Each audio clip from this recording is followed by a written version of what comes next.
아무래도 가장 큰 건 돈이고요. 30억 정도 발생하고 있는 것 같아요.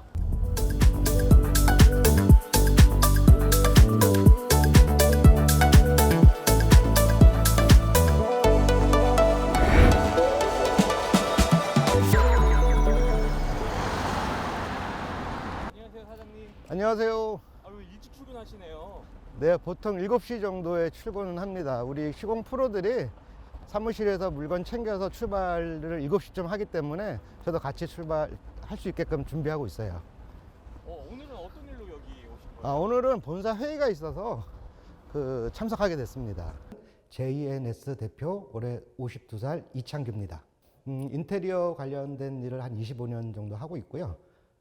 처음에는 본사에서 7년 정도 근무를 하고, 그다음에 한샘 판매 대리점 5년 정도 운영을 했고요. 기사 생활 10년 정도 했고, 현재 종합 테크사를 운영하고 있습니다.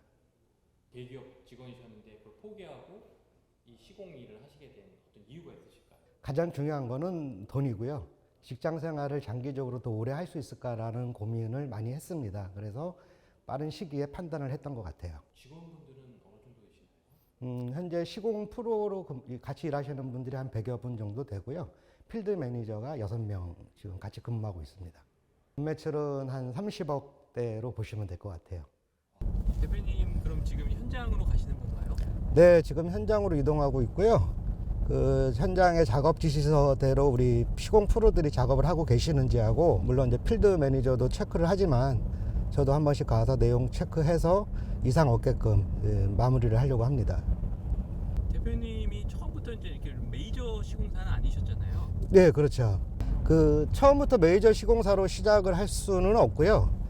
기사 생활을 하면서 뭐 공정별로 필요한 시공 프로라든가 필드 매니저들을 다 구축을 해야 되니까, 저도 기사 생활하면서 좋은 시공 프로라든가 필드 매니저들을 섭외하는 시간이 필요했고요. 이 메이저 시공사가 되기 위해서는 뭐 기본 공사에 필요한 인원뿐만이 아니라 이 스타일 공사라 그래서 가구라든가 뭐 바스 기사를 내재화 시켜야 되기 때문에 시간이 좀 걸립니다. 안 힘드셨나요? 이 조수 때 너무 힘들어서 많이들 뭐 도망도 가고 그러신다고 하는데. 힘들다기보다는 이 일을 하시는 분들한테 필요한 게 좀 절실함이 필요해요. 어떤 일을 하든 간에 힘들고 뭐 어려운 부분들은 다 있는데 그거를 극복할 수 있는 마음가짐이 필요한 거죠. 대표님의 시공사가 이렇게 성공적으로 자리 잡게 된 또 노하우가 있을까요? 대표님만의? 가장 큰 거는 직원들이고요. 제가 직원들을 대할 때 원칙이 2가지가 있어요.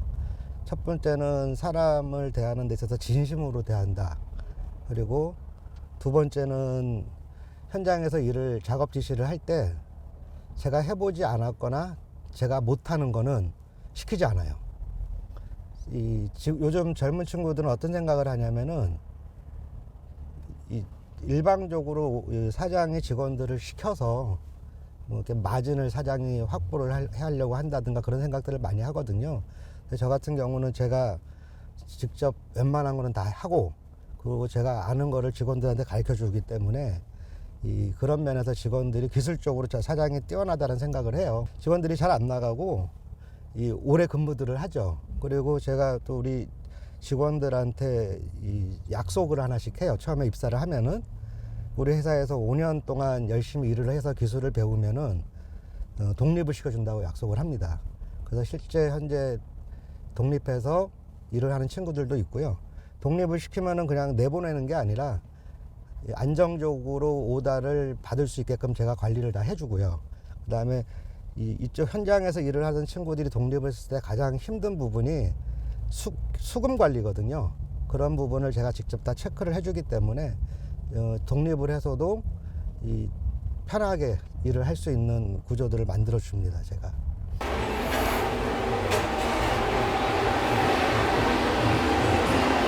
매지 작업까지 살면이 있어가지고 근데 도배방 하신다고 해서 전쳤어? 네, 일단 지금 폼 부풀어 오른 건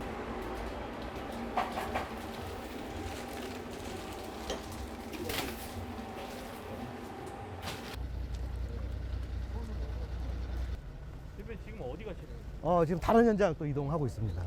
대표님께서 이 업을 하시면서 네. 가장 보람을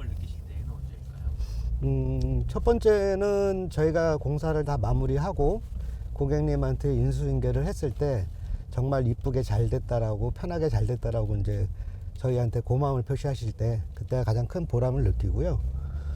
두 번째는 우리 직원들이 저랑 같이 고생해서 성장을 하고 독립을 해서 이 안정적으로 회사를 꾸려나가는 모습을 보면은 그때 또 보람을 느끼고요. 세 번째는 뭐 제가 고생 아닌 고생을 하지만 저로 인해서 우리 가족들이 좀 편하게 생활할 수 있다라는 거가 가장 큰 것 같아요. 사람을 키우는 어떤 노하우 방법이 있을까요? 직원들이 기술적으로 성장을 하는 데 있어서 뭐 로봇처럼 주입을 시킬 수 있는 건 아니거든요. 그러니까 이 직원들이 저랑 같이 생활을 하면서 아, 여기서 이 기술을 배우면 제대로 배울 수 있겠다라는 그런 이제 마음을 가지게끔 하는 게 제일 중요한 것 같아요. 그래서 직원들이 같이 생활을 하면서 뭐 애로사항이라든가 뭐 문제가 있으면은 그거를 진심으로 들어주고 또 해결할 수 있는 방법도 제가 제안을 해주고요. 기술적인 부분은 그런 기반이 다져지면은 알아서들 배우니까 저는 이제 가장 중요한 거는 사람과 사람의 관계라고 생각을 해요. 매일 현장을 가는 게 쉽지만은 않은데요. 제가 현장을 가서 시공 프로들이 작업하고 있는 모습을 보고 이게 고객님이 원하시는 방향으로 진행이 되고 있는지를 저나 필드 매니저가 체크를 해서 문제가 안 생기게끔 하는 게 가장 중요하다고 생각을 합니다. 좀 전에 통화 내용 얼핏 들어보면은 이제 직원분이 실수하시는 것도 있는 것 같은데 예, 그렇죠. 그런 것도 굉장히 좀 이해를 해주시고 좋게 말씀하시는 것 같아요. 근데 이런 일들이 좀 많이 있는 편이죠? 그러니까 제가 직원들이 실수를 한 거를 다그치고 윽박을 지르면은 다시는 그 다음부터 보고를 하지 않습니다. 현장에서 해결을 하려고 하고 이 정상적인 루트로 진행이 안 되기 때문에 현장에서 문제가 생기는 거는 바로바로 저한테 보고를 하게 되면은 제가 후속 공정에 대한 거를 다 준비를 해서 마무리를 해주거든요. 그래서 가장 중요한 거는 이제 저하고 직원 간의 소통인 것 같아요. 이게 그냥 뭐 바로 시공사 사장이 되겠다고 해서 되는 것도 아니고 어떤 이렇게 단계를 거쳐서 된다고 보시나요? 아니면은 어떻게 해야지 이 시공사 사장이 될 수 있을까요? 시공사 사장님을 하시려면은 일단은 내가 하려고 하는 분야에 전문가가 돼야 돼요. 내가 인테리어 종합 시공사를 하겠다라고 하면은 전체적인 인테리어 공정에 대해서 이해를 하고 있어야 되고 그리고 최신 트렌드도 잘 파악을 하고 있어야 되고요. 일단은 내가 먼저 전문가가 돼야 되고 그 후에 들어오는 직원들로 육성을 그렇게 해야 되는 거죠. 지금 자녀분이 어떻게 되시나요? 아들만 둘이고요. 첫째가 올해 고등학교 2학년, 둘째 막내는 7살입니다. 어떻게 자녀분에게도 이 인테리어 사업 같은 거를 이제 권하실 수 있을 것 같아요? 저희 둘째가 뭐 손재주라든가 눈썰미가 있는 것 같아요. 그래서 아마 물려준다라고 하면은 둘째한테 물려주는 게 맞을 것 같아요.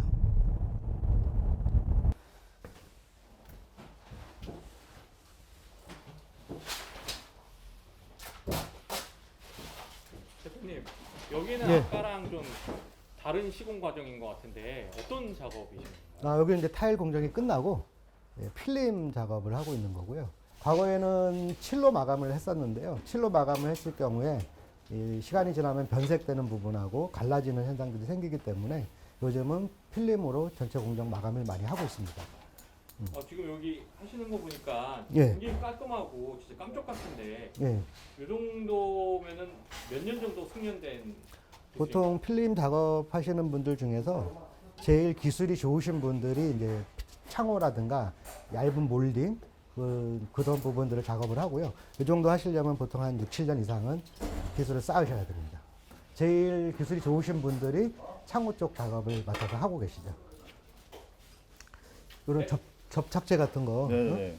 밟아서 저기 걷어 차게 되면은 네. 위험하니까 한쪽으로 잘 보관을 하고 네네. 칼질할 때 네. 특히 안전 네네. 조심해달라고. 밟으면 안 되니까. 그리고 작업하실 때 저기 칼, 네? 네. 마음 급하게 하지 마시고 네. 요거 보양은 조금 더 깔끔하게 해서 네. 응? 나중에 고객님 말씀 안 나오게끔 알겠습니다. 그렇게 해주라고. 우리 필드 매니저, 우리 회사에서 제일 일을 많이 하시는 필드 매니저입니다. 그 대표님 평소에 어떠세요? 평소에 좀 까칠하긴 하신데요. 뒤쪽에서는 이제 우리 필드 매니저들이 일하는데 최대한 불편함 없도록 최대한 서포트 해주시고요. 현장 관리 면에서도 그렇고 하자 보수에 대한 책임도 그렇고 이제 열심히 저희도 이제 하려고 같이 열심히 노력하고 있습니다. 요즘 일을 하다 보면은 이 옛날 생각들이 많이 나요. 사실 요즘은 아파트나 주택도 마찬가지고 주말에 일을 하는 거를 되게 꺼려 하시니까. 근데 옛날 같은 경우는 뭐 토요일, 일요일 날도 상관없이 일을 했었고요. 정말 처음에 시작을 할 때는 일이 너무 많아서 오히려 뭐 고객님한테 토요일이나 일요일 날 하시면 안 되겠냐, 그게 유도한 적도 있었고요. 초창기 때는 보통 아침에 5시에 집에서 나와서 오전, 오후 현장 돌고 정리하고 집에 가면 보통 10시, 11시. 초창기 때는 진짜 하루에 한 4시간, 5시간씩 자면서 일을 했던 것 같아요. 근데 그게 이제 기반이 돼서 자리가 잡히는 거고, 근데 요즘 옛날 같이 일을 하라 그러면 이제 못 하겠죠. 대표님이 생각하시기에 이제 이 시공 프로라는 직업이 젊은 친구들한테 굉장히 추천할 만한, 어필이 되실 만한 그런 매력적인 직업인지. 저는 젊은 친구들한테 적극적으로 추천을 합니다. 이게 물론 이제 아무나 시공 프로가 될 수는 없는데 이 본인의 생각에 따라서 저는 충분히 가능하다고 생각을 하고요. 앞으로는 장기적으로 시공 프로라는 직업이 대우를 받는 세상이 올 거예요. 지금도 많이 인식이 개선이 됐고요. 이 황금빛 미래만을 제가 말씀드릴 수는 없고요. 이 분야가 어려운 거는 사실입니다. 첫 번째, 모든 공정에 대한 기술력을 본인이 직접 습득을 하고 계셔야 되고요. 그 다음에 이 고객을 응대하는 방법도 많이 익히셔야 되고요. 그리고 가장 중요한 거는 기술자들, 그러니까 시공 프로들을 관리할 수 있어야 돼요. 이 세 가지를 두루 갖추셔야지만은 이 길이 이제 성공을 할 수 있는 길이고요. 물론 이런 부분들을 혼자 힘으로 하려면 정말 힘듭니다. 저는 한샘이라는 대기업 산하 시공 협력사로 시작을 했기 때문에 할 수 있었던 겁니다. 일단 본사에서 체계적인 관리 시스템을 통해서 시공에 집중할 수 있도록 시공 프로 채용, 시공 매뉴얼이나 감리, 그리고 AS까지 전반적으로 지원을 해주시기 때문에 이렇게까지 키울 수 있었던 겁니다. 저는 그래서 시공 협력사를 운영하는 게 목표이신 분들은 바로 개인으로 시장에 뛰어들기보다는 대기업 산하에서 시작하시라고 말씀드리고 싶습니다. 현재 연매출 30억 정도 하는데요. 3년 내에 연매출 100억 달성하는 게 목표입니다. 이젠 리모델링 시장이 오프라인을 넘어서 온라인 시대에 와 있기 때문에 시공 품질력만 갖추고 있다면 충분히 달성할 수 있을 거라 생각합니다. 50대 초반이지만 아직 한창입니다. 대표님 오늘 엄청 바쁘셨는데 또 지금 어디 가시는 거예요? 이제 퇴근하려고요. 퇴근 좀 빠르시네요. 힘들게 일한 날은 좀 일찍 가서 가족들하고도 시간 보내고요. 또 우리 늦둥이하고도 좀 놀아줘야 되고. 7살이라고 하셨죠? 네네. 네, 그럼 오늘 고생 많으셨습니다. 네, 수고하셨습니다.